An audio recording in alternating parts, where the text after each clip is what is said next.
Hello, I am Bert Janssen. Welcome back to the series of short videos in which I explain the book, The Organizing Principle, There Are No Coincidences. In the previous video, I talked about synchronicities, events that belong together, that have a meaningful connection, but they do not have a causal connection. Meaning you cannot prove the connection using causality, using the mechanics of cause and effect, using classical science. And although there is no causal connection, the connection is still there, but it does not live in our 3D world. It lives in the realm of synchronicity, in the greater reality. Our 3D world is part of that greater reality, where you also can find pi to its full extent and perfect squaring the circle.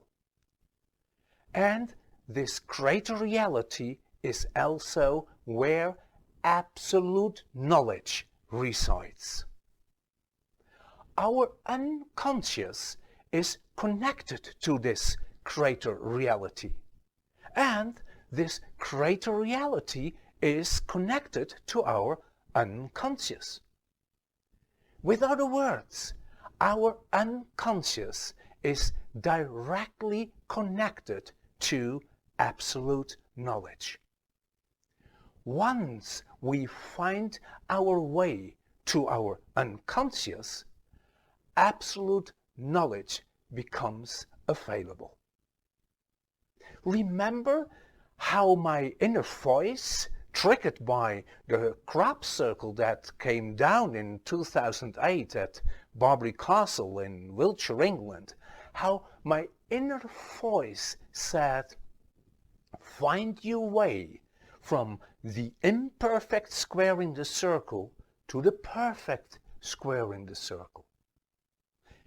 It was actually saying, find your way from the incomplete conscious mind to the complete unconscious mind. Once we are able to do that, absolute knowledge becomes directly available. Absolute knowledge, be it premonition, precognition, remote viewing, all thinkable answers and even all unthinkable answers can, in certain circumstances, flow freely from the unconscious mind into the conscious mind. Both Carl Gustav Jung and Joseph Banks Rhine noted that this flow is significantly influenced by our state of mind. Our state of mind is crucial.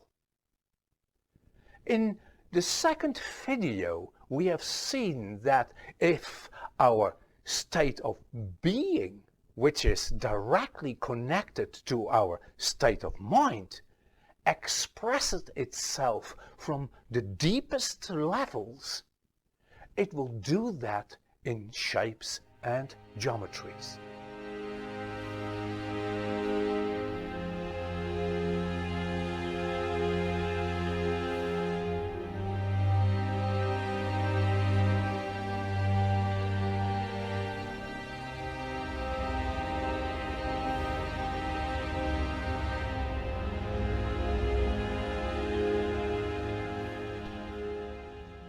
These so-called mandalas are not inventions of our conscious mind.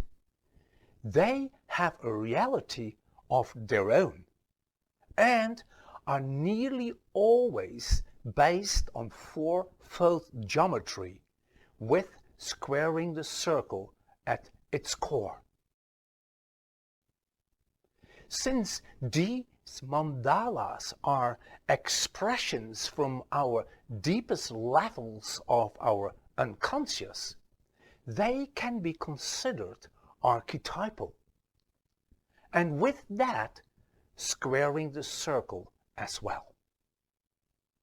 According to Jung, the fourfold archetypal aspect is connected to 4 being 3 plus 1.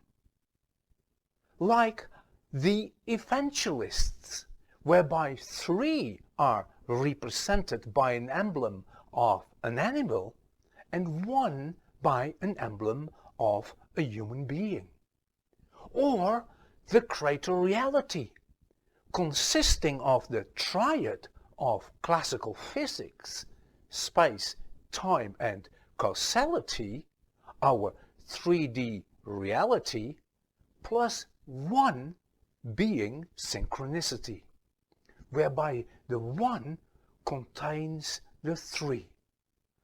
Our 3D world is contained by the greater reality.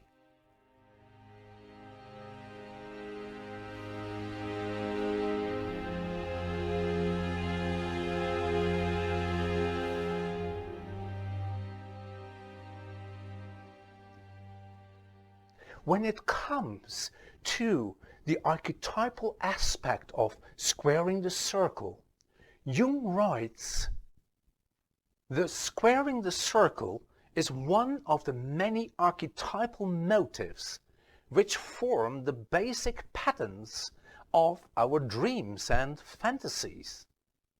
But it is distinguished by the fact that it is one of the most important of them from the functional point of view. Indeed, it could even be called the archetype of wholeness." In other words, squaring the circle is the archetype of wholeness. Squaring the circle, contained in mandalas, is used by our unconscious to communicate with us from its deepest levels. And it works also the other way around. We can use squaring the circle to talk back. But before I get to that, I want to share something else. Around 1926, Jung discovers that analytical psychology coincides in a most curious way with alchemy. Jung writes, "I had stumbled upon the historical counterpart of my psychology of the unconscious. The possibility of a comparison with alchemy and the uninterrupted intellectual chain back to Gnosticism gave substance to my psychology." Jung realized that his mandalas had an equivalent in alchemy, called the lapis, the stone of the wise, or philosopher's stone. In the following video, I will elaborate on this connection and show you an aspect of this philosopher's stone that you very likely did not know.